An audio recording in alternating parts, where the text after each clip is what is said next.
बिहार के इतिहास में पहली बार बीपीएससी का जो शिक्षक परीक्षा भर्ती परीक्षा हुआ उसमें सबसे ज़्यादा गिरफ्तारी हुई है। 270 गिरफ्तारी आर्थिक अपराध इकाई पटना ने की है। सभी को जेल भेज दिया गया है। हमारे साथ आरजेडी के विधायक और प्रवक्ता आरजेडी के प्रवक्ता सतीश कुमार दास है। हम सतीश जी से समझेंगे कि जो कल गिरफ्तारी हुई है 270 लोगों को जेल भेज दिया गया है पटना में, इस पर आप क्या कहेंगे? बड़ी वायरल परीक्षा जो क्वेश्चन था उसको वायरल किया गया है बड़े स्तर पर। देखिए, सरकार बदली है, बिहार में इकबाल भी बदल गया। आपने देखा कि वही शिक्षक बहाली जो हमारी महागठबंधन की सरकार ने जो नियमावली बनाई थी बीपीएससी के माध्यम से, हम लोगों ने 70 दिन में 2,18,000 से ज़्यादा शिक्षक नियुक्ति की, जिसमें ट्रांसपेरेंट तरीके से फ्री एंड फेयर एग्ज़ाम जिसमें कोई 1% भी एक व्यक्ति उस पर उंगली नहीं उठा सकता था।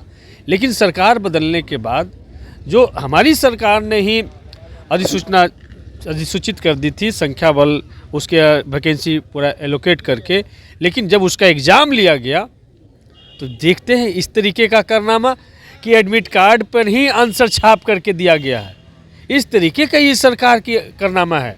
तो नीतीश कुमार जी और सम्राट चौधरी जी, आप साफा बांध करके घूम रहे हैं, तो बिहार को क्या मटिया मेठी कर दीजिएगा एकदम। तो इसलिए हमारा कहना है कि 270 लोग गिरफ्तार हुए बड़ी बात नहीं है, इसके सरगना सम्राट चौधरी हैं। और सम्राट चौधरी और नीतीश कुमार जी आकर के जवाब दें कि क्यों पेपर लीक हुआ, क्यों करोड़ों बच्चों के साथ भविष्य के साथ में खेला गया, जो 40 लाख के आसपास जो सतीश जी, पुलिस ने तो त्वरित कार्रवाई करते हुए गिरफ्तार तो कर लिया ना। नहीं, ये कैसे हिम्मत हुआ? हमारी सरकार में तो हिम्मत नहीं हो रहा था 17 महीने की सरकार में। लेकिन सरकार बदलते इसका मतलब भारतीय जनता पार्टी के लोग जो सिर्फ और सिर्फ धन उगाही का काम करते हैं, जो सुप्रीम कोर्ट ने जो सुप्रीम कोर्ट ने जो उनके बॉन्ड पर जो ला करके इलेक्ट्रल बॉन्ड पर ला करके सामने रख पटक दिया, तो ये लोग का वही है, उगाही करने वाला धंधा का काम करते हैं। और इसमें कितना उगाही हुआ है, किन किन लोगों तक पैसा पहुंचा है, वो तमाम बात खुल कर के आने चाहिए। और नीतीश कुमार जी और सम्राट चौधरी को नैतिकता के आधार पर इस्तीफा देना चाहिए। इस तरीके का कुकृत्य किया आपने। और अमित शाह जी यही पाटलिपुत्रा के धरती पर आकर के कहते थे कि हमारी डबल इंजन की सरकार है, हम उल्टा लटका के सीधा करना जानते हैं।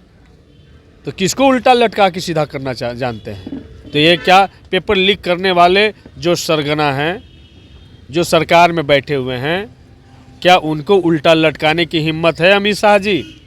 क्या उनको उल्टा लटकाने की हिम्मत है अमित शाह जी? जो ईडी इनकम टैक्स के डर से आपको इलेक्ट्रल बॉन्ड खरीद रहे थे, उनको उल्टा लटकाने की हिम्मत है? तो पूरा एक जग जाहिर हो गया है कि नरेंद्र मोदी का चेहरा सामने रख के न खाऊंगा न खाने दूंगा और सारा माल ढकर जाऊंगा, इस नीति पे भारतीय जनता पार्टी की चाहे केंद्र की सरकार हो या राज्य की सरकार हो काम कर रही है। और जहाँ जहाँ भाजपा शासित राज्य है, चाहे यूपी में देखिए अभी पेपर लीक हुआ, तो जहाँ जहाँ भाजपा सरकार में होगी, स्टूडेंटों के साथ में, नौजवानों के साथ में, उनके भविष्य के साथ में खिलवाड़ होगा। और इसलिए ये 2024 का नौजवानों के लिए सोचने और समझने का समय है कि हम ऐसी सरकार व्यवस्था कायम करें जहाँ पे फ्री फेयर एग्ज़ाम हो, फ्री फेयर तरीके से उनकी बहाली हो। तो सुन रहे थे सतीश दास जी को, आरजेडी के प्रवक्ता भी हैं और विधायक भी हैं। इन्होंने साफ मुख्यमंत्री नीतीश कुमार और सम्राट चौधरी से कह दिया कि आपको नैतिकता के आधार पर बीपीएससी के जो क्वेश्चन वायरल हुआ है शिक्षक भर्ती का, इस पर आपको इस्तीफा कर देना चाहिए। हमारे सहयोगी धर्मेंद्र के साथ कौशलेंद्र पटना से। नमस्कार, आप देख रहे हैं कंट्री इनसाइड न्यूज़ के डिजिटल प्लेटफॉर्म को। मैं हूं सौरभ निगम। अगर ये खबर आप YouTube पर देख रहे हैं तो वीडियो को लाइक और शेयर जरूर करें और चैनल को सब्सक्राइब भी करें। और ये खबर अगर आप Facebook पर देख रहे हैं तो हमारे Facebook पेज को फॉलो जरूर करें।